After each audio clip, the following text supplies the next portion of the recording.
Hey everybody, it's Kathy Boyle, president of Chapin Hill Advisors. So my firm offers consulting services. We work with families, family-owned businesses, high net worth individuals, helping them figure out their game plan going forward and mitigating risk. With a family business, that often means what's the next step? How are you going to pass the business on, outright sell it, etc. And through this process, we have to deliver other experts who are able to help the families execute whatever actions we've suggested. So we have a wide circle of experts of very many different areas of expertise. So we built a circle of influence so that people can find experts who are tested in the trenches, who we trust and will deliver the services that they say they do. So today I want to introduce another valued member of our circle of influence, Susan Vogel. And Susan has a consulting and coaching firm called SB Vogel. So Susan, tell us a little bit about your process. What makes you different and unique from other people? Hey, Kathy, I'd be delighted to. So my specialization is implementing difficult change. And in particular, I work with individuals or teams or whole organizations that are stuck. They're avoiding, they're procrastinating, they're justifying bad behavior, they're just not getting things done. And so my approach is actually very science and brain-based in that there are certain things we understand about resistance and why people can't get things implemented that I can utilize and tap into. And it's very data-based as well, so it's not a subjective opinion as to how somebody needs to move forward. Okay, so it's a process. So are there questionnaires? Are there interviews? What is this process like? How long does it take? So I have both a diagnostic and an implementation piece. And the diagnostic is really trying to get at the root cause, very specific to who I'm working with, and it's driven by what their goals are. So the analogy I might give is that if you open your junk drawer and you find a tangle of cords and computer cords and charger cords, and it looks like it's a hot mess and you're not sure what to do with it, if you look really hard, there's typically one cord that if you loosen it and get that undone, the whole mess comes undone. That's essentially what happens with my diagnostic process, is we're really peeling back the onion to understand what's happening with the thought processes. Maybe it's decision making, maybe it's conflict resolution. Maybe it's not understanding how to prioritize and time management. But what is specifically happening for my client, whether it's an individual or a team. And so it's a very customized approach. Wow, that sounds terrific. And how long might this process take? Anywhere from what to what? So for an individual, the goal setting process can just take a couple of sessions. A diagnostic is usually done within a month.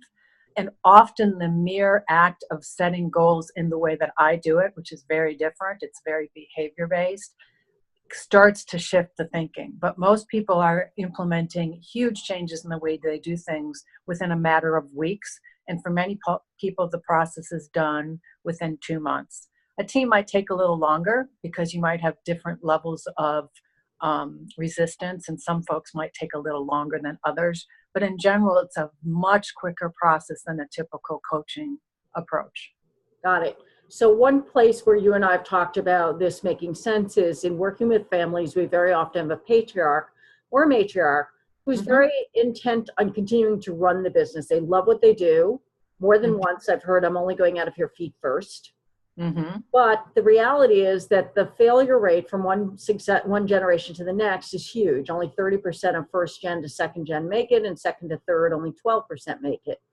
And very often the root cause of this is lack of communication between the generations. So how might you use this process with, family-owned business where maybe one or multiple children are in the business along with the founder or the second generation? Yes, it is a great use for this process, quite frankly. And again, there's multiple things that you would be looking at.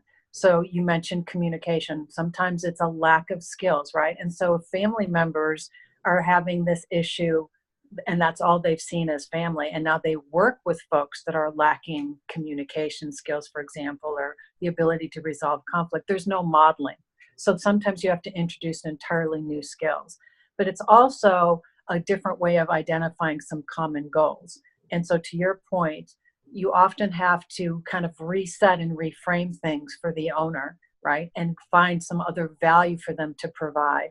And also to understand that control is often increased when you figure out what you need to surrender. Where do you need to make some shifts and still not feel like you're losing control? It's a very tricky scenario, but it's one that this approach is highly effective with, quite frankly, as people who can't give up control.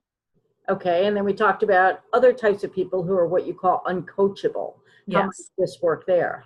Okay. Why? So because this process from a science standpoint is very different than a typical coaching or even therapeutic approach. It's closer coaching, most coaching is closer to therapeutic in that you're working in the conscious, right? So if you identify a problem to me, we're going to try to solve it in the here and now. And that can be very difficult. That's when we really resist as human beings. This process gives you a new skill definition in ways that are less charged. So if you think about when you're a little kid and maybe you're 5 years old and you learn to ride a bike and you learn to memorize a poem, the thing you can still do today is ride the bike. So this process happens in the same part of the brain. It becomes much easier to learn and implement a new skill because you're not fighting it the whole way. The other benefit of doing it this way is that it's part of your DNA now. It's sustainable. You don't have to think anymore about, I'm going to make a decision differently. It's just become an automatic skill. Wow, it sounds great. So where did this come from? Is this something you've created? Is this something the university created? Where did the science-based Okay. practice come from? Right.